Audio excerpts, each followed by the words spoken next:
Hello, and welcome to Unexplained Possibilities Podcast. I'm your host, Melvin the Crimson Taurus, and unfortunately, Niema can't be here with us tonight, but that's okay, because as you know, when she's not here and if I'm going live, that means I have someone else to fill in the shoes.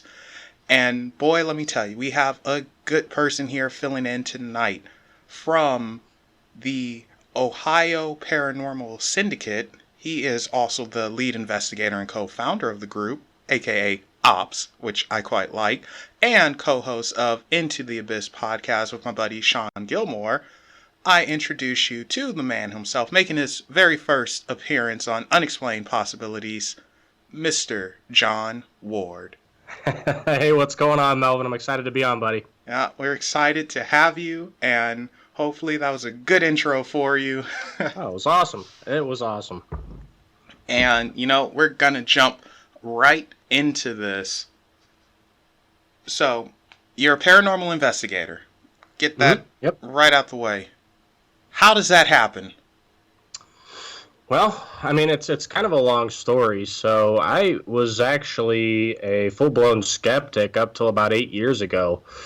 I didn't believe in the paranormal until I was about 21. I had to experience something for myself in order to really believe in it. So I moved in with one of my old roommates. His name's also Sean. It's not Sean Gilmore, but another Sean. We moved out to an apartment out in Akron, and he tells me, hey, I've got this spirit that's named Bob, which I thought was really strange, and we'll touch on that in a little bit. But he's like, I've got this spirit named Bob who follows me around everywhere I go. Just make sure you don't piss him off, and we can kind of go from there. And I was just like, you know what? If Bob's real, he can come see me. And I started, provoking and just doing things that the normal skeptic would do, not knowing any better. And I mean, to be honest, like who thinks of a name, for Bob as a spirit? I mean, that's just what Sean had named it as a kid, I guess. But it's followed him around everywhere. But to make a long story short, I was calling it out and provoking, and I got what I was looking for. I had multiple experiences over the course of a year that science just cannot explain. And when you have those kind of moments like that, it really gets your gears turning, and from that point forward, I've been super interested in the paranormal and have been investigating it. Okay, right on. Now, that's funny because I think quite a few investigators actually start off as skeptics, and then something happens, and it's like, wait a second. Like, that can't be right. Did that, No. And Absolutely. is it that it's not necessarily that, well, when you start off, it's not that you still, you believe, it's just you have to prove that what you saw wasn't something paranormal. No, this is totally explainable, and I'm going to do my darndest to prove it was. Oh, absolutely. And and in all honesty, ever since I've become a believer, I've opened myself up to things, and I've started noticing a lot more things that I wouldn't have noticed necessarily when I was a skeptic, and things can kind of start adding up. The more you do it, this is a true saying. The more you do it, the more open you're going to become, and the more things you're going to experience. That's what I tell a lot of people that ask me, better skeptics, and they ask me, well, how can you prove that ghosts exist? I'm like, honestly, you got to get out there and you got to do it. And once you do, you're going to start experiencing things, and every time you go out, it's going to get more and more noticeable, I guess you would say. So, in part, it takes an open mind, somewhat. Yes. Well, I don't know. I don't even know if it necessarily takes an open mind, because, like I said, I was a full blown skeptic to it. I didn't believe anything into it, and I mean, maybe when I was a kid, I kind of did, like all kids do. But my parents always told me, ghosts aren't real, so that's how I was brought up. But when you have something that you just can't explain happen, it's going to cause you to want to learn more, essentially. Okay, that makes sense to me. And the reason why I said maybe it takes a little bit of opening is because I know that the skeptics, and not just skeptics, but even believers, we all have a habit of having that explanation for everything real quick because we don't want to accept that, okay, maybe this wasn't paranormal. It was just a pipe expanding because of heat, and that's Yep. what, makes it crack versus like, oh no, that thing didn't move by itself. Clearly it's a giraffe, even though it's 90 degrees and it's totally dead. It's like, it's no giraffe, Right. buddy. Right. Yeah, no, absolutely, and that's the hard part. I mean, debunking is essential. You do have to attempt to debunk anything that you can, just to provide more credibility to the field. But there are rare circumstances where things happen that science just can't explain. Going back to what happened to me when I was living with Sean, the one situation outside of the scratches and things like that appearing that really stands out to me as something that you can't explain was I'm in the apartment by myself. My roommate Sean was down at a bar, and my wife, who was at the time my girlfriend, was back home in New York for college break. So I'm in there by myself. It's probably 11 or 12 at night, and it's the middle of winter. So I went to go grab a movie from my room, and his bedroom was upstairs like a loft directly above mine. As soon as I get underneath his bedroom, I hear this loud bang right up in his bedroom. And to put it into like a comparison, it sounded like a dresser was slammed against the wall. That's how loud this was. It startled the heck out of me. I mean, so it really rattled me. And I call Sean while he's at the bar. He answers, and I'm like, hey, man, just heard a loud bang up in your room. I'm not sure what it was, but I don't want to go up there because at this point I've had a lot of experiences with Bob, and just didn't want to go up there. I wasn't comfortable, didn't feel like I should go up there, but my roommate Sean's like, hey, well, I've got a pet lizard. Can you at least go check and make sure he's okay? So reluctantly, I go up there to go check on his lizard, and when I get up there, the first thing I noticed was he had a picture frame that had flown off the wall from where it was mounted about 10 feet to the right. The glass was shattered. And then I look over to the left in the corner where his pet lizard cage was, and do you know how, like, pet lizards have to have those heat lamps resting flat on top of the cage? Yes. So somehow this thing had flown off the top of the cage between two crossbars on his dresser and slammed on the ground about 4 feet to the right and shattered the bulb inside of that as well. Oh my God. Yeah. Well, yeah, someone was having a bad day. Yeah, well, like I said, I was an idiot at the start. I was provoking and calling it out because I wanted that experience, but at this point I'd already had a ton of experiences leading up to that, so this was overkill for me. But you get what you ask for. I mean, provoking is not always going to stir out a response, but it may in the near future. It's not to be taken lightly by any means. Yeah, I reckon they have way more patience than us, and okay, we'll get you. So. Yeah, I mean, I just don't know. I don't know how you explain it. That's the one thing where science can't explain to me how that happens. And until someone provides that answer to me, I'm going to continue to believe in it. Even though this is more to do with the UFO stuff, I'm just going to say it was swamp gas and call it a day. There you go. Explain like that. You see, all this time. Okay, so evidently, like these little encounters with Bob, they had a lasting effect, and as you were saying, you get more and more into it, you start to become more open, you notice more things. So is this when, like, you were like, okay, now I'm somewhat more interested in all of the world of the unseen and the unknown? Oh, absolutely. It opened my eyes to it. I didn't actually start investigating the paranormal until a few years after all of this had happened. I needed, time to kind of let things settle down. And I also wanted my wife to be on board. We both investigate together. But yeah, I mean, it really opened my eyes, and my wife always loves to throw that story in my face because she's a firm believer. She always has been. And even when she moved down here, she would tell me, stories about ghosts and stuff up in her home when she was, a kid and a teenager and all this. And I always blew it off. And, yeah, she likes to throw it in my face that I was a skeptic for such a long time. And, how I say I was provoking, she throws that in my face too. It's just like, you got what you asked for, didn't you? And I'm like, yeah. So. Oh, you're never going to win that battle with her. Any argument that comes, you used to provoke, okay? All right, dear. Just bow your head, walk away. Yeah. But that's really cool that you guys investigate together. Actually, Yeah. since you do investigate together, have you noticed any differences between going solo and together? Do you get more responses? So that's tough. Typically, my wife Hillary doesn't like to be alone for a long period of time. So what I'll typically do, for example, when we were at the Ohio State Reformatory, there's 2 floors there. And I asked her, I'm like, are you going to be comfortable if I just go, up to the second level while you're down here? And she is. So, but typically the activity, if we're investigating the same area but we're separated, we'll kind of amp up a little bit.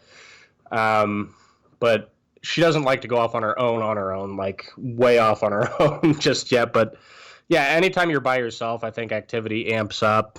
But then there's been times where we've had a lot of activity with both of us in the same vicinity too. Okay, and I have to ask this because it just popped in my head and I'll forget otherwise. And the person who does the behind the scenes stuff, a lot of behind the scenes stuff, Angie K, she joined in. And Angie, this is a question you always ask me, so I'm going to ask someone who actually is in the field.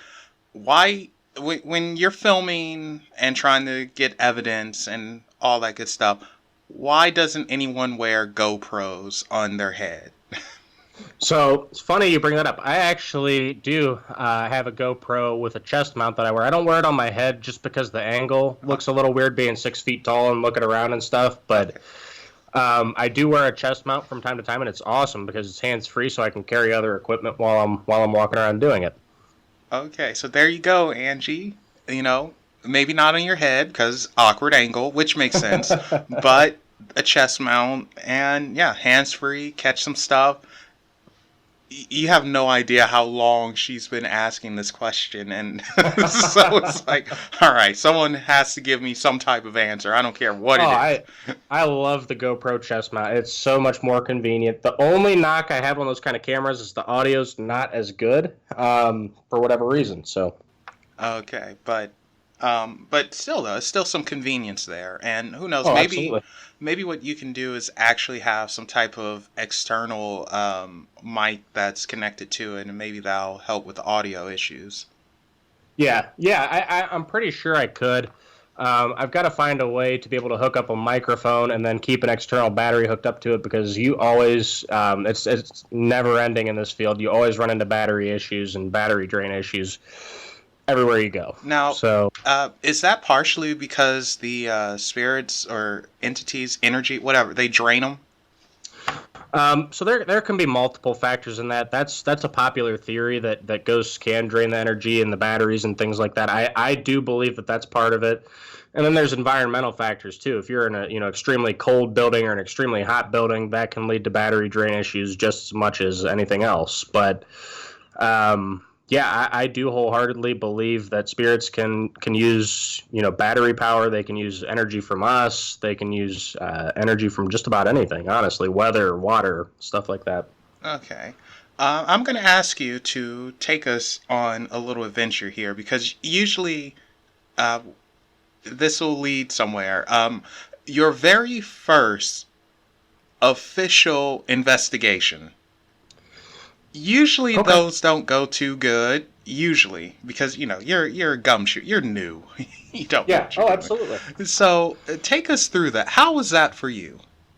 So I'm gonna answer this in 2 parts. Okay. Because there's going to be 2 different sections here. So my very first investigation, and I recommend this for anybody that's new coming into the field that wants to take part in this. We actually got our start going to a public ghost hunt at the Ohio State Reformatory. That's where granted, you're going to have a lot of people there. I think there was probably 150 to 200 people, but it's much cheaper as far as the cost of getting into the building goes. And then 2, you don't have a whole lot of pressure. You get to meet other people and things like that. But we got our start doing that public ghost hunt, and all we had, like each person had one, but was just a digital recorder and a flashlight. And we had a blast. We caught a lot of EVPs. We got on a cycle where all the other groups of people that were wandering around were always away from where we were. So we were isolated quite a bit, and it was a really, really good time. we had one girl that was in our group. She got terrified at this investigation. A rock got thrown at her and hit her in her breast. Startled her like crazy, and she wouldn't investigate the rest of the night. But our first private investigation was, this is why it's a two-part, because I consider them two separate things. Okay. Publics are going to be a little different because of the amount of people that show up. Privates is where you just reserve it for however many people on your team are, and you split the cost. Our first private investigation was at a place called the Bisman Building, which is also in Mansfield. It's about 5-10 minutes away from the reformatory. But we went to the Bisman Building. It was a good time again, but it's how do I want to word it? It's almost like a disorganized chaos when you're new. You're not sure what to do, what kind of plan of attack to have, what questions to ask. And as you continue to do this more and more, you're going to learn what to do and what not to do. And honestly, that investigation was super quiet. We didn't have much happen other than when it was myself and my wife. We were down in the basement of the Bisman Building in the cooler. And the story is with the cooler, this is going to get a little graphic, just so you know. A little girl was sexually assaulted and murdered in this basement, and then was stuffed into a barrel that was used to store pickles or something along those lines. But the rumor is she was buried underneath this cooler, and then they put cement flooring over the top of it. Anyways, I had asked a pretty provoking question to another spirit that was like a beloved member of the family that grew up there and helped out. He wasn't actually a family member. He was just an employee of this business, and he was beloved, though. He was like family, even though he wasn't. And I had asked a question like, did you kill the little girl? And her name was Ruthie. I said, did you kill Ruthie? And I kid you not, about a split second, maybe 5-10 seconds after I asked that question, a pipe burst down in the basement, was spraying water everywhere immediately after I asked that question. Oh. So that kind of taught me a lesson right there, too. Be careful what you ask, because that was terrifying as well. I bet you it was, and I'm surprised you didn't hightail it out of there. Honestly, I was more worried for the property's sake. I wanted to go, because the owners, they stay there while you investigate. I went up and told them what happened, and they were able to get the water turned off before any massive flooding happened. So yeah, good. Yeah, that no property damage, but that's truly terrifying. Oh, absolutely. And yeah, I mean, it wasn't like just like this little burst. I mean, it was you heard like this loud popping sound, and then you hear water spraying everywhere. I mean, it was pretty scary. John, I'm starting to think you have a knack for making something pretty upset. Well, and here's the thing, like that's how it is when you're first starting. You see, things on TV, and you try to emulate what's on TV, and that's not necessarily the route to go. I've learned a lot over the past few years since I've started investigating on things to ask, things not to ask, and even I'm not 100% against provoking, but I'm not for it either. I think there's a tasteful way to do it to try to get a reaction versus the way it's shown on TV where they're calling them names and things like that. I would never do that. But, it's hard to say. And that's something that brings up another point, too. And don't worry, I will name names. We're talking about Paranormal State, Ghost Adventures, and all that stuff. Yeah. I do like Ghost Adventures, I'm not going to lie. But the thing is, I also know, and this is what people should know, if you are going to go on an investigation, don't think you're going to capture evidence left and right or how it appears on television, because that's creative editing. They edit out the slow stuff to show you some of the better stuff. Absolutely. And, sometimes it could take hours. You could get lucky, get hit after hit, maybe. Probably rare. Yeah. So, but, it takes hours, and you have to really dig in and pay attention, listen, feel. And that's the other thing that I want to bring up. The feelings when you're on an investigation. Like, how does it feel for you when you're going through these old historic buildings, or these buildings where it's possible energies running around? So yeah, that's actually a really good question. So at first it didn't feel like anything. excuse me. It's something that I've worked on a lot over the past few years, and it goes back to what I was saying earlier, how you kind of build up your intuition and how you feel and sense things. But I'm a huge history buff, so I love going, even if I don't capture anything, I love being in historical buildings. I love hearing the history on the buildings. It's just really, really cool to see and experience. Just that alone is worth it to me. But you do begin to develop more intuition as you go. Like I've noticed that there's been a couple times, I don't know how to describe this really well, but do you know, like, when your eyes get this like little blurred spot and it progressively gets bigger and bigger and bigger and bigger until it's gone? Yes. You know, so I've noticed a few different times where that actually happens to me when I'm in a hot spot in a paranormal location, and as soon as I leave it, it's gone. It's not like the normal one where it takes 5-10 minutes for it to come and go. I'll be in a spot for 30 seconds and it's just there, and then when I leave, it's gone. And then I'll get the static charge. My hairs will stand up, or I'll get a chill down my spine. I'll get all that kind of stuff too. But that's a unique one with that little spot thing. That's something I've noticed a few times. Okay. You're a brave man. No, like, you know what? It's not even necessarily about being brave. I mean, it's almost like a rush. It's like an adrenaline rush. Like you're out there investigating. You don't know what you're talking to. You can't see anything. But when you get responses and validating what you're feeling and seeing and thinking and all this stuff, and you validate it with the responses you're getting, it's such a rush. I don't even know how to explain it, other than you got to go out there and experience it. There's nothing like it. Okay, yeah, I was about to ask you, why do you do it? Like, what's the kick? What do you get out of it? So there's a few things. Honestly, I do it for one, because I like the history, and then also two, I like being able to hang out with friends, and that's a big part of it as well. But oh God, I had a brain fart. That's okay. Bear with me 1 second. Yeah, and then the rush of it as well. And then part of it for me, too, is if we can prove the existence of ghosts, which I don't know how far off we are on that, but I know we're not close yet. I mean, we all know as investigators from our personal experiences that doesn't translate onto audio or video. We know from those things that it does exist. But until we can further prove it, that's intriguing to me. I like critical thinking and things like that. But if we can prove the existence of ghosts, I think that will help alleviate pain and suffering for people that are, afraid to die, or, they lose a loved one, knowing that they have the ability to communicate with those people or those spirits every once in a while if they need to. I think that's awesome. Yeah, I can agree with that, and that's pretty cool too. So that's a good reason for doing it. It's much better than just, I just want to go out there and catch a ghost and get rich, Hey, if that could happen, I would totally let it, though. I'm not going to lie to you. Oh, don't worry. I think you're not alone in that. Honestly, yeah. I would probably man up myself. Give me a camera. We're doing this. Yeah, if I could get paid to travel and go to these places and do it for a living, I think anybody, I shouldn't say anybody, I think almost anybody in the field would do it, so.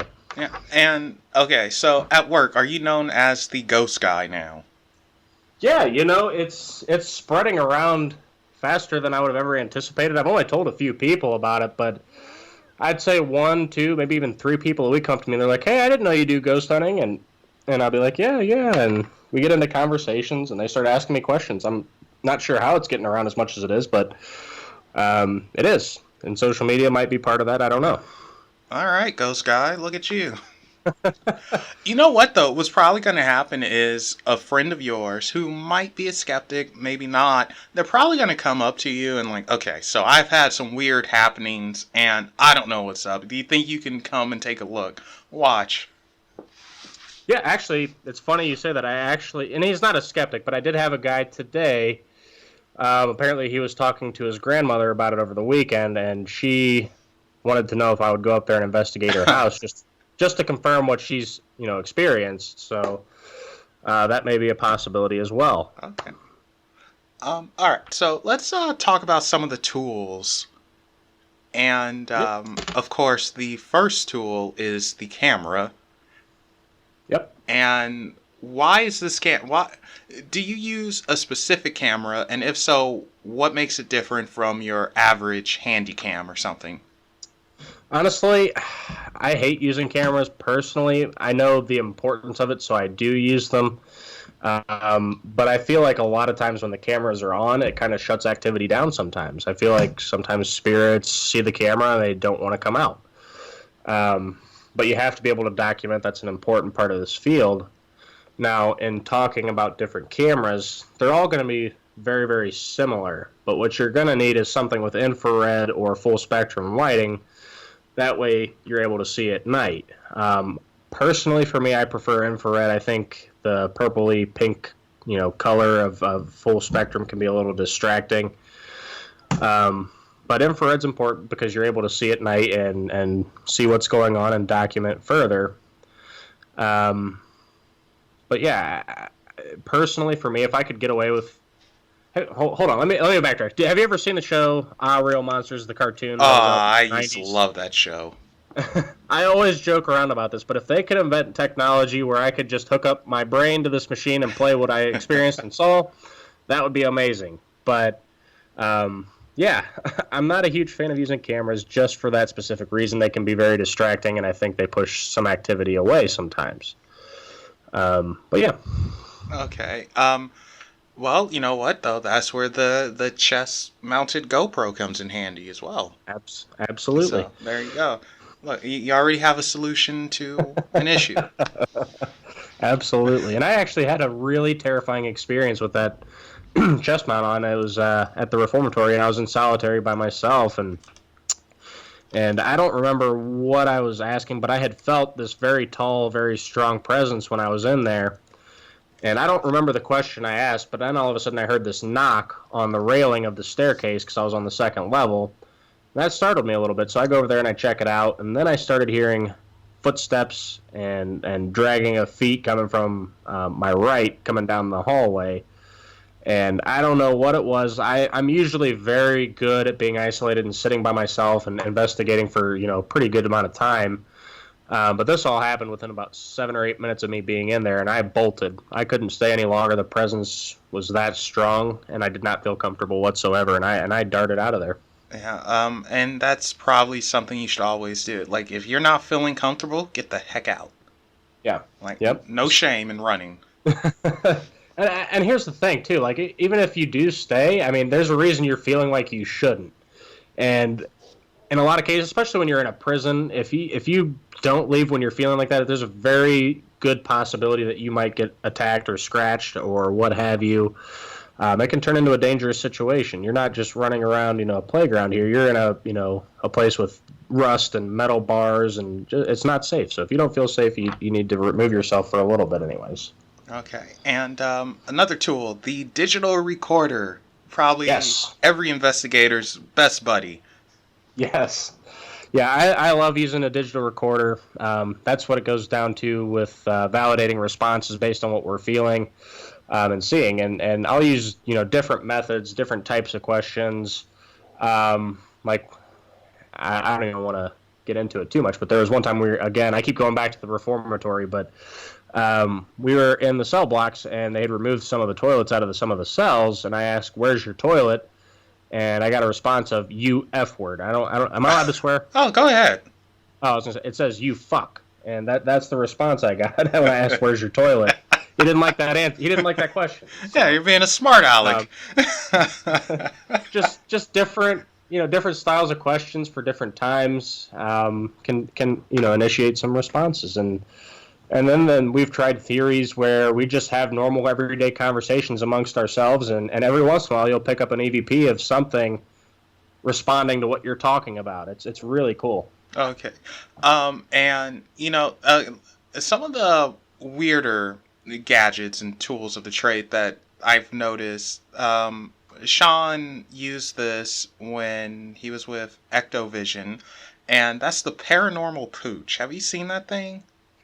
Yes, and I've experienced it in person. It's a really, really cool device, and really good if you're around children or women, and even some male spirits will come up and pet it as well.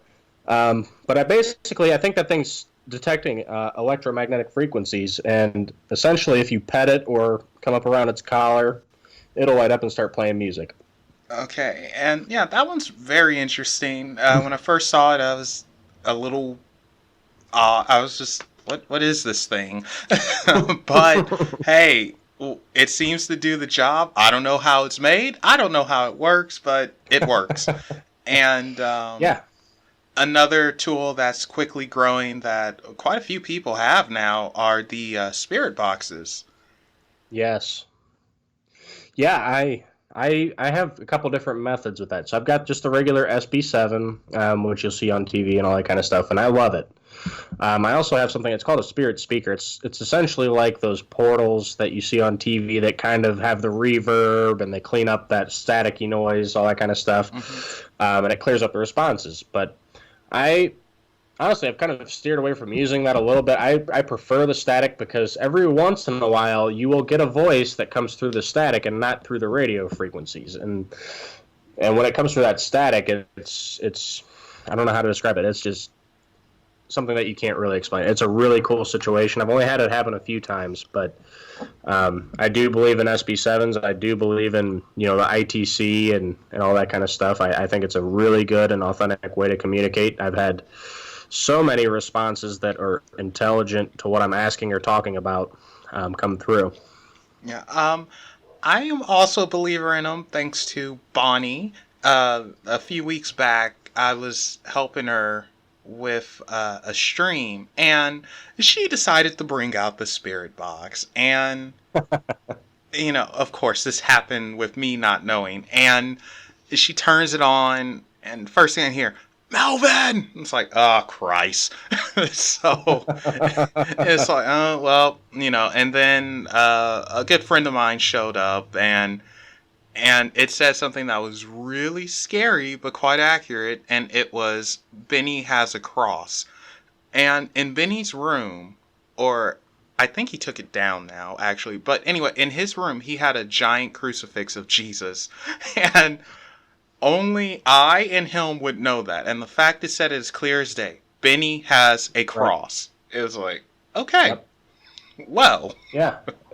It's situations like that that are very sobering and they give you the chills, man, because you don't know what to expect with it. But you're not anticipating an answer to come through. They just come through sometimes, and it'll send chills down your spine sometimes with things that you'll capture. And I do have a funny story about the spirit box.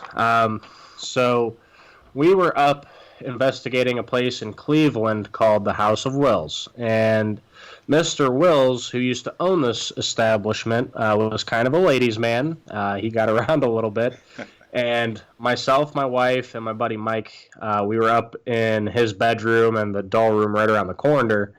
And we were using a spirit box and we were trying to communicate. And we were getting, the average responses and stuff. And we were talking to Mr. Wills. And then, a little bit later on in the night, we get this, it sounds like a bang and then a moan.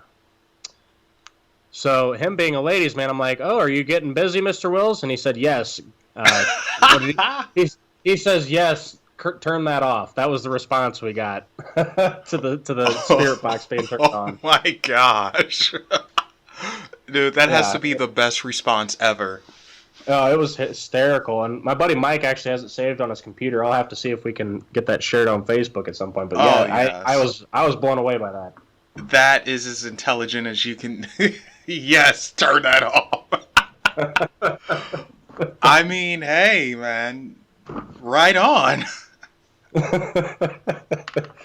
I've never heard of spiritual interaction like that. I don't know. I don't know, but that was very interesting, and we all heard it and thought the same thing when we heard that bang and that moan, like the bang not being like a normal bang, like a headboard against a wall kind of bang, if you will. So Oh my gosh, that is funny. That's a good one. Actually, you should somehow get that on a shirt. right. That is funny. Okay, and another tool, which I don't know if it's actually correct calling this type of thing a tool, and now I say this type of thing, so oops. But a human, and not just a human, but a psychic medium, clairvoyant, whatever, all the clairs. There's too many of them to say, but those folks. What's your opinion on them? So I think the word psychic gets tossed around a lot more than it should. I also think that a lot of people, when they hear psychic, they automatically go to, well, this person thinks they can predict the future. That's not necessarily the case, but there have been a few psychics that I do believe in. I have not investigated with any personally, but I've had them. I don't want to phrase this. I've had them when we were talking. I would talk about an investigation, and they could say something that happened on the investigation without me ever having told them about it prior. And there'd be no way for them to know it. We didn't have any episodes or anything launched, but they were able to essentially, I don't know if she was reading my mind or what, but she was able to basically explain what happened through my own, I don't know, it's weird. I do believe in psychics. I do think that they're very, very useful in the field. That being said, I do think that there are a lot of fakes, and I haven't luckily come across one yet that I know of. But we do run some tests and stuff and ask them questions and try to, filter it out a little bit. You know, I one fake immediately came to my mind. I'm not going to say her name. Angie K knows who she is right away. And if Bonnie was around listening, she'd be laughing her butt off right now. So I do know one. And the worst part is, it's not that she's fake. It's just more like she's ignorantly unaware. Her heart's in the right place. It's just everything else isn't. Right. Oh, Bonnie just joined. Oh, now you got to bring it up. She knows. She had the sixth sense going. She knew what you were talking about. Yeah, but she'll know who the quote unquote psychic medium is right away. Oh, I bet. Yeah, it doesn't take long. I mean, if anybody knows of any fakes, it spreads around pretty quick in the field, so you kind of know who to avoid. But that's funny. She showed up right after we talked about it. Oh my gosh, that was just so perfect timing.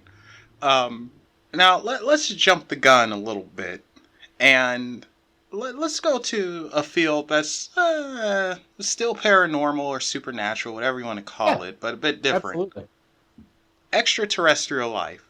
What's your view on that? So, I can't say no to it. I did tell you a story when we had you on our show about, had to have been 15, 16 years ago. I was probably 12 or 13 at the time, 13 or 14, somewhere in that age. And I was sleeping in my bedroom at my parents' house, and I just remember, in the middle of the night, I felt my bedroom shaking. And I wake up and I look out and I have these dark blue, blinds covering my windows, and I see these white lights. There's, I think, 3 of them across my window, just hovering there, not like right in front of it, but how, angled up it would be like in front of the house, and I could see it from my window, kind of a deal. And as soon as I opened my eyes, it's there for a split second and then shot off and was gone. It was a really weird experience. That's the only time I've had something happen with potentially something that could have been alien or extraterrestrial. But that was a very interesting experience. Yeah, it's literally unforgettable because you're always going to be like, what the heck was that? Yeah, and it wasn't a little shake. And I remember I woke up the next morning and I told my parents what happened, and they just looked at me like I was crazy. And they were like, well, we didn't shake or anything. It was just my room, apparently. So, yeah. I don't know. It makes you wonder. Universe is a big place. Well, galaxy, universe, world, whatever. It's big. So, absolutely. Now, this is what I'm leading up to. On an investigation, do you think you've ever captured something that wasn't a quote-unquote spirit or ghost? Do you think you could have actually had evidence of extraterrestrials? It's very possible, and Sean and I have had a guest on our show before that kind of started getting into this, and it gets really, really deep. There's a lot of theories, and scientists are starting to investigate into portals and dark matter and all this stuff, and there's starting to be scientific proof that this stuff exists. So now they're starting to bounce out some theories that what we're talking to may not actually be ghosts, but could be interdimensional beings, could be dark matter. For myself personally, I don't know what to believe when it comes to all this stuff. I just know something is there, whether it's a ghost, an extraterrestrial, interdimensional being, demons, whatever you want to call any of this stuff. Something's there. I don't know what it is, but it's there. And it's very possible it could be extraterrestrial or interdimensional beings. Yeah. Very, very possible. Well, I also see it like this, because I do believe that when we pass on, we are able to go to another dimension, or we could stay here for whatever reason, maybe traverse both worlds. I don't know. But, by looking at it like that, technically spirits are interdimensional beings. So that's true. You're not wrong when you say, like, yeah, could be speaking to them. Like, we are. It's just, we might be earthbound originally or something like that. Yeah. And then we go into the whole thing of, why are we here? What's our purpose? Which is a giant headache. So we don't need to go. And I heard this, it was a pretty cool story. I don't remember how exactly it was told, but it was by, I think it was Chris Houston that was on our show.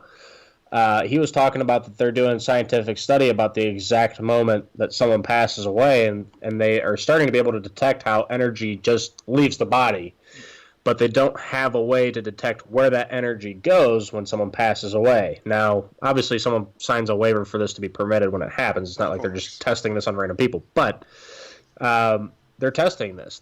And once they figure out where that energy goes, I think it's going to answer a lot of questions. All they can say right now is that there's energy in our body, it leaves, and we don't know where it goes. Yeah, well, that's almost like the DMT thing that I kind of want to study up on, where, the dream drug. I tried saying that name, the full name of DMT, one time. I butchered it terribly. I'm never going to try it again. But, when all living things, for whatever reason, we're able to produce DMT, and it's supposed to come from the pineal gland, the third eye, whatever. Yep. And interestingly enough, when someone has a near-death experience, they fall into a coma, their body releases a butt ton of DMT. And right before we pass away, the body releases a butt ton of DMT. And it makes me wonder, because usually people have near-death experiences and they're in comas, and I can only speak of folks from the West, and this is why I want to study it on a worldwide level, is they always say, I was in heaven, I saw Jesus, and I saw angels, blah, blah, blah. They usually describe something very similar, but I want to know if they're actually in heaven, or what we would consider heaven, or is it the Christian influences in the Western Hemisphere that's causing the brain to create a type of safe space as you're floating and navigating between life and death, and almost getting you prepared? Because everyone mentions the tunnel, they mention the light, then they see the pearly gates, but then all of a sudden they come back and they usually say, I don't want to come back, but you're here, sorry. Right. No, yeah, that's absolutely true. And a lot of people like to refer to all this kind of stuff as, we're all energy, and our bodies are just a vessel, a shell, if you would. So I can understand people saying that. Yeah, so I'm so curious about it, and hopefully, but I just want to see, like, people who have a near-death experience who has a voodoo background, or someone who has a Muslim background or a Buddhist background. Like, what do they see? Right. Do they see this version of heaven, or do they see something else? I mean, hey, do you really have 72 versions up there? So I want to know. I'm so curious about that. Yeah, and is purgatory, is that what we're talking to down here on Earth? Are those the spirits that haven't moved on yet? Is that what we're talking to? I don't know.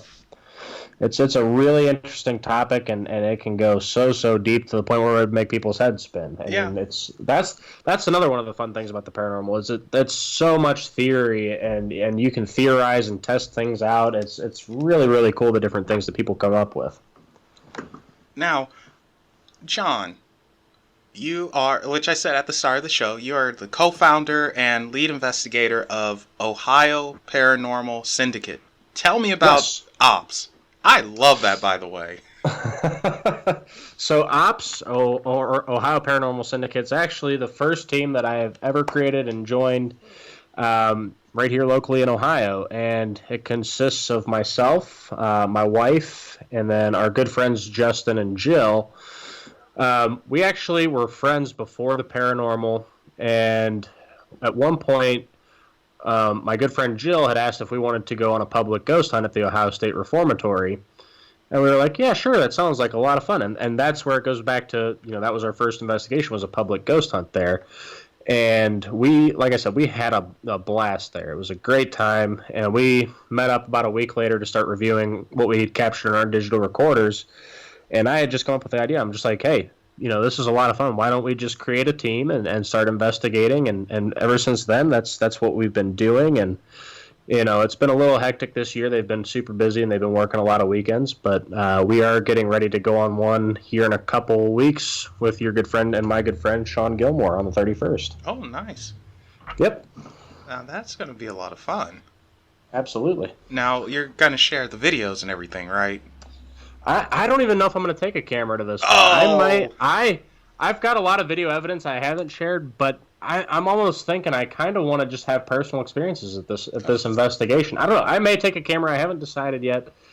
But sometimes it's great to get those personal experiences and just have that. It's there's nothing like it. Okay. And, how is the energy before an investigation and after an investigation? So, I mean, it's different for everybody before an investigation. But typically what I'll do is I'll go out in nature. I'll go walk in a cemetery, or there's this pond behind my work that I'll go out and just stand and look out at, and it helps ground myself and clear my head before doing it. But if an investigation is going to be really active, I don't know if I have this ability or what, but I'll have these nightmares about a week before we go out and investigate the location.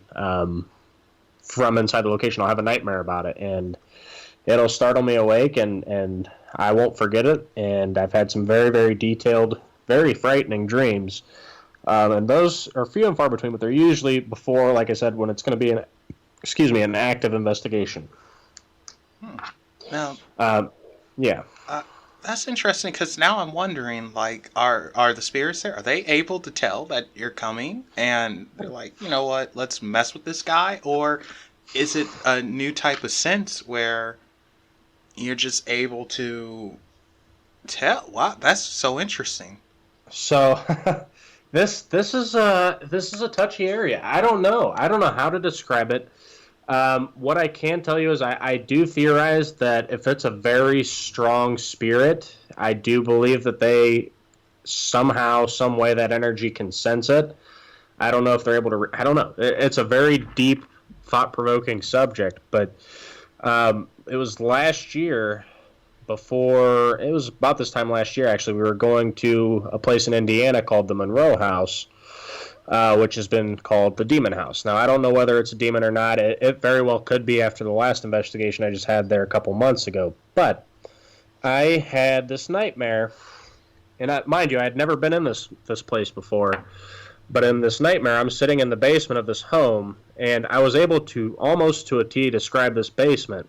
But I'm sitting there, I'm sitting in a chair in the corner, facing the staircase, and I see this gray face appear, and it's got sunken black eyes. You don't see any eyeballs, and its mouth was wide open, and it makes almost this, I don't know how to describe it other than like throat singing kind of noise. Mm-hmm. And it startled me it snapped me awake, and I bolted up the stairs in my dream, and then I snapped awake. Well, come to find out, I did some Googling, and I found an image of a face that looked very similar to what I had seen in my dream. Well, Another team had investigated there recently, right after that, and they had launched an episode, and they had a psychic medium, and this plays back to why I do believe in some of them. A psychic medium was in this house and was in the basement and drew what she had in her vision. She drew what she could see in her vision, and it literally almost to a T matched up to the face that I had shared with the owner as what I saw from the image. That is terrifying and amazing at the same time. Yeah, I remember I watched their episode on YouTube, and when they showed that picture that psychic had drawn, I had chills like no other. It validated what I saw in my dream, and I've actually gone on to see that same figure, that same face in several other dreams since. But how am I able to do that? How are we able to link up on that sort of thing without ever having talked to each other? Without ever having shared that kind of knowledge with one another? I mean, that's a darn good question I can't answer, and I don't know if anyone ever will be able to answer. I mean, that leaves a lot of question marks. Yeah, it really does. I'm sorry, Angie. Angie just said she she had an accident from that one, so way to go, John. Yeah, it's one of those things. I don't know. And I've had dreams from other locations. Nothing that vivid to where I could see a face or anything, but just experiences. But that's the one that will always stick out to me. And I can still, like, if I were to close my eyes right now, I could still picture that scenario, that face in my mind. Yeah, I bet you can. Darn. Yeah. Okay, so what about attachments? Do you think those are real? And if so, have you ever had one? So are we talking to objects or people, or when you say attachments, what do you... Okay. Well, we'll cover all of it. We'll say Okay. Attachment to objects and then attachments to people. Yeah, so I do believe that they can attach to objects as well as buildings. If there's an object that they were very, very fond of, as at any point in time in their lives, they may attach their energy to that at some point.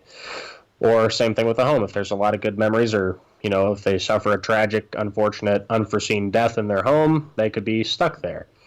In terms of attaching to people, I have, on a couple of occasions, I think, brought something home, but typically we'll nip that in the bud pretty quick, and we'll sage and do different things to push out whatever came home.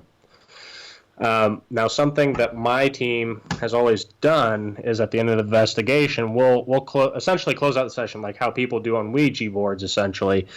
We'll close out our session right before we leave the location, and we'll thank them for communicating, and we'll tell them, you're not allowed to follow us home, you have to stay here, that kind of sort of thing, and it seems to work pretty well. Okay. So no rebel who just like, man, forget that. I do my own thing. I mean, we have had a couple times we've had things follow us home, but we're able to recognize it pretty quickly. I mean, if we're coming home and we're not feeling right, we're feeling watched or not comfortable in our own home, typically we will, like I said, we'll nip it in the bud pretty quick and sage and do different things to push that out. Okay, and that's where following your intuition, your feelings, that comes in big. Don't ignore that stuff. Absolutely. It really is. It could be a lifesaver. Okay, so for people who are just getting ready to go to their first investigation or they're interested in starting, what's some advice that you can give them? Have an open mind. That's the biggest thing. Have an open mind and have fun. At the end of the day, this is meant to be fun. If you're out there doing it, I don't know how else to describe it for anything other than to have a good time. You're probably not going to enjoy it. So have an open mind and just have fun. I'm a big believer that the energy you bring is the energy you're going to get back. So if you're, super closed off, I mean, imagine if you're talking to a person in real life, if they're super closed off, are you going to want to keep talking to them? Oh, that's a good example. Yeah. So if you're, super energetic and you're having a good time, they're going to be more likely to come out and talk to you. So just have that open mind and have a good time. That's the best advice I can give to anyone. Okay. And how did you and Sean meet, and how did this lead into the Abyss? Oh, and So, and tell us about Into the Abyss. Into the Abyss is a podcast that Sean Gilmore and myself co-host with each other on Wednesday nights on the RU Media Network. We go through a website called Spreaker, but um, essentially, Sean and I had met, and it's a weird situation because we had all worked at the same company at one point in time or another. Sean actually quit there about a month before I started, but he knew my wife, Justin, and Jill from working there, and they knew he was in the paranormal. And you know, we kind of got lost in the story here somewhere, but somewhere along the lines, I just added Sean on Facebook because he was friends with my friends Justin and Jill, and we kind of just linked up on a private investigation at the Ohio State Reformatory, and that's the first time I had met Sean, and we had a blast. And Sean and I have hung out a lot, and we've had a lot of really deep discussions in the paranormal and theory and all this other stuff. And one day he was just like, we should do a podcast together and have people on and talk about this stuff. And I'm like, that would be really, really cool. And I think it was last December is when we officially started, like early December. I think it was the first week in December we had started, and it's been fun ever since. It's a roller coaster. You have a lot of tech issues and things like that from time to time, but it's I wouldn't change it. It's a great experience to be able to discuss this stuff just like we're doing and have a good time with it. Yes, I'm all too aware of the tech issues. They can just fall off a cliff. Yeah, they always pop up at the worst times possible. Yeah. Well, what I always laugh about is no matter what, no matter who you are, it seems like the very first episode of anything, it just sucks and it's so many problems for no reason, and it makes you so mad because in your head you're like, all right, I'm nervous as sin, but I'm gonna go in there, I'm gonna do it right. This is gonna go awesome. It's a house fire of epic proportions. Yeah, technology is great until it isn't. Yes. So, it's such a pain. With Into the Abyss, what's one of your favorite things about it? Honestly, I love getting to help promote, people's shows or events or books or documentaries they're releasing. It's really cool to be able to help out people, and that's something Sean and I pride ourselves in as it's called Para Unity, and we believe in that wholeheartedly. We love to help people out, and marketing's very expensive, so why not come on our show and talk about your projects and let us help you promote it. Okay, so you might not want to talk about this one, which is okay because unlike me, you're a professional. But I'll dig around in the dumps for stuff. But have you? And you don't say names, but have you ever had a guest on that you just did not connect with, and it just made it the longest show ever? Yes, and I'm not going to name names. Yeah, no names. But it was a long show, and it wasn't. It was his personality was just kind of opposite of mine, I guess, and it was a little drier than.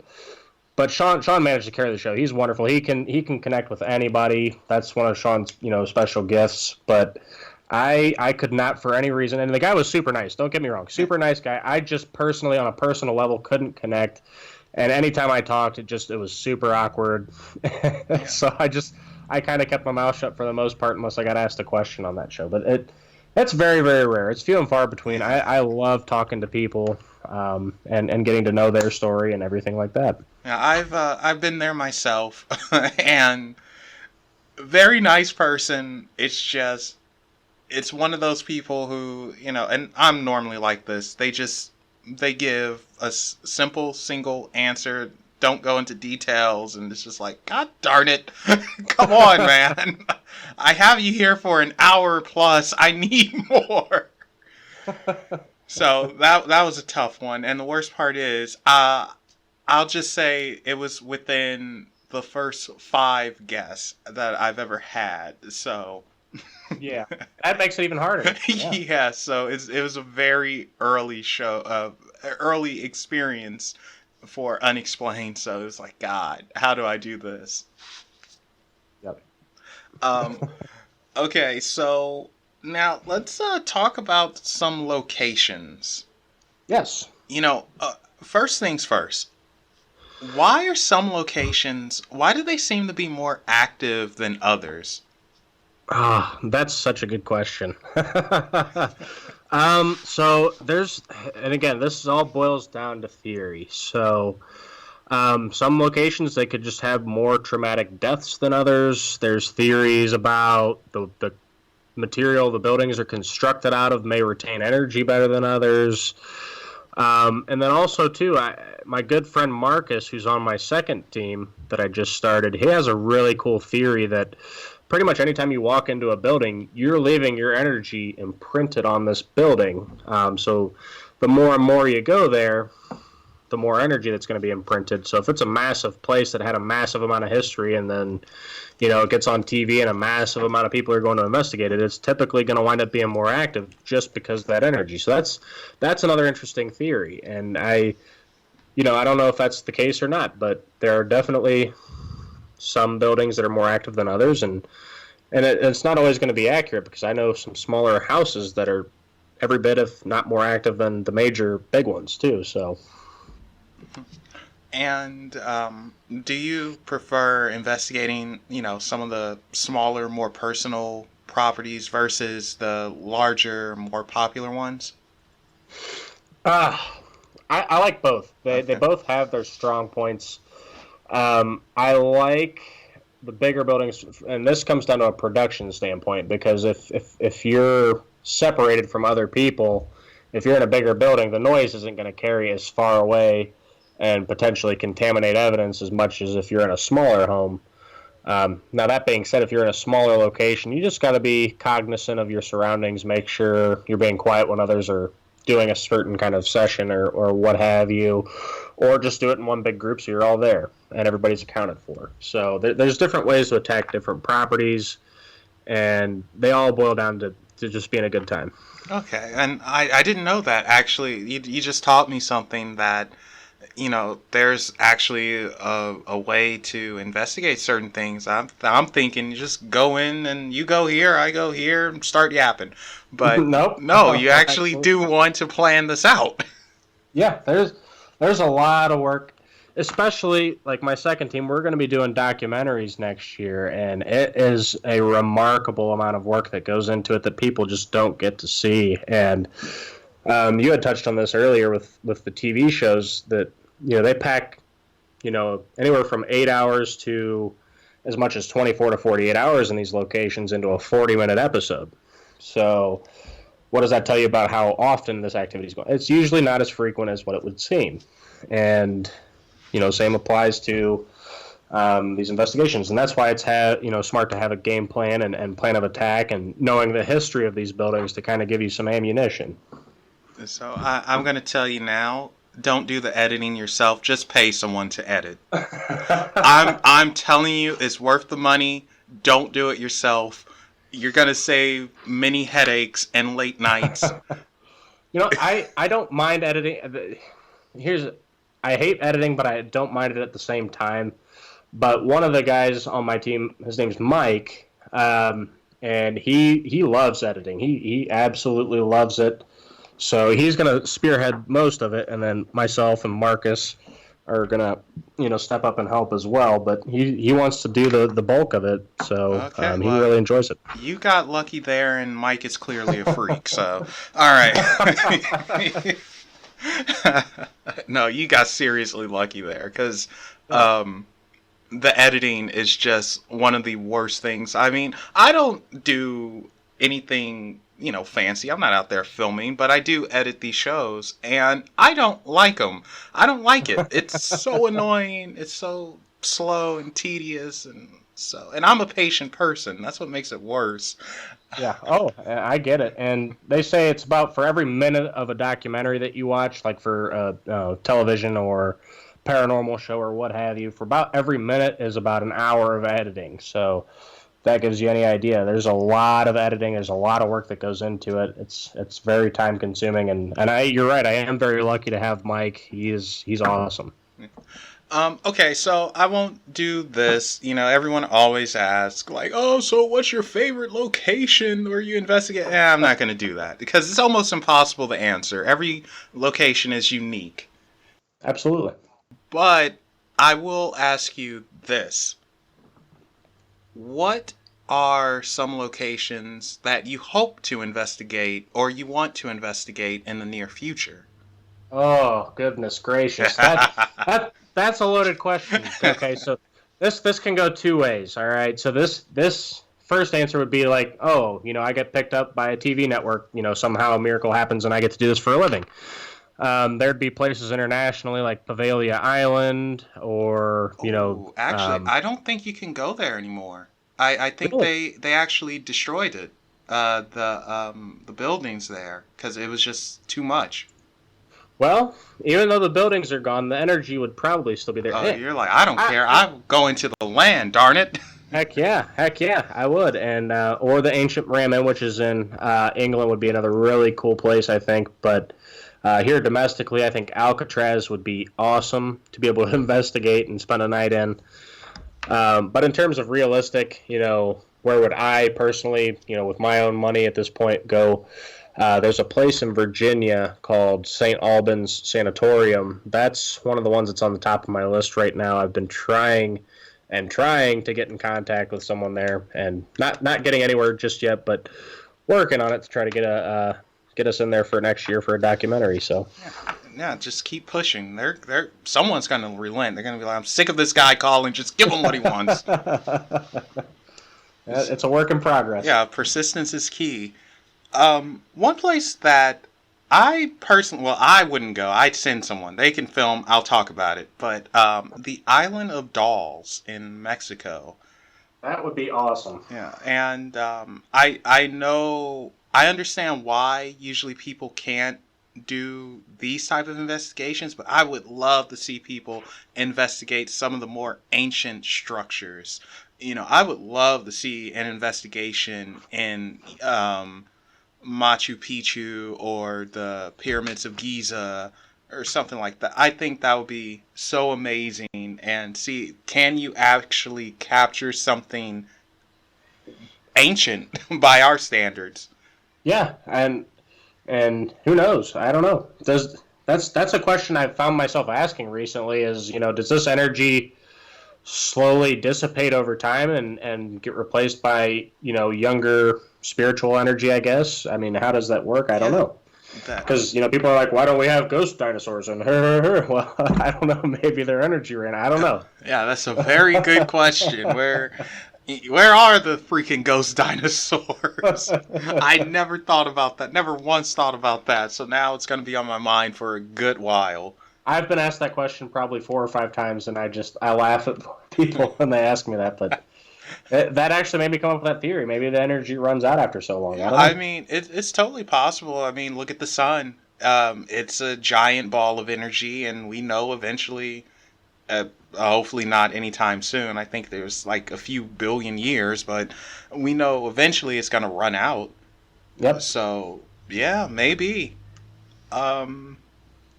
Let's see. We are very close to ending. So, okay. One more time, Into the Abyss. Plug it away. Plug your teams. Everything. Like, it's the spotlight's on you. Yeah, absolutely. So we'll start off with my very first paranormal team because that's what got me started. Is you can find us on Facebook under Ohio Paranormal Syndicate. If you search that, it should populate and it'll have like a dash and OPS or ops, as you will. We also have a YouTube channel for that, but it's nothing special. We have about 6 videos up there with just some, evidence clips, I guess you would call them, where you can kind of view some of our findings. And that's also, if you just go to YouTube and search Ohio Paranormal Syndicate, you will find us. And then, secondly, I have my Into the Abyss podcast. You can go to Facebook and search for that, Into the Abyss podcast. And we are on the RU Media Network. If you're interested in that at all, there's a whole smorgasbord now of podcasts on there that you can check out. So you can go to Facebook and search RU Media Network to find those shows. And then lastly, I did just start a second team with my good friends Marcus, Mike, my wife Hillary, and our good friend Lily. That team is going to be called Dead Republic. Keep your eyes out for that. We are going to be releasing some documentaries next year. We're still producing some, intro hype videos and interviews and things like that will be launching here in the next month or so. So keep an eye out for Dead Republic. It's going to be something that's going to be pretty big. I like that name, by the way. Dead Republic. It sounds like a rock band. That's what my buddy Mike said, but he's like, you know what? It's unique. We're going to go with it. So yeah, like, right, cool. I like it. So, Dead Republic coming into the scene. Well, John, thank you so much for coming on and sharing your stories, your experience with us. Really appreciate it. Hey, thank you for having me on. It was a great time. I love talking about this stuff. So, yeah, thank you for having me. All right. And you guys, don't forget to follow Unexplained Possibilities on Facebook, Twitter, and Reddit. And those links will be in the description below. And as always, remember, guys, there are things that go bump in the night. Go ahead and tell them hi. Bye, everybody. Take care, guys.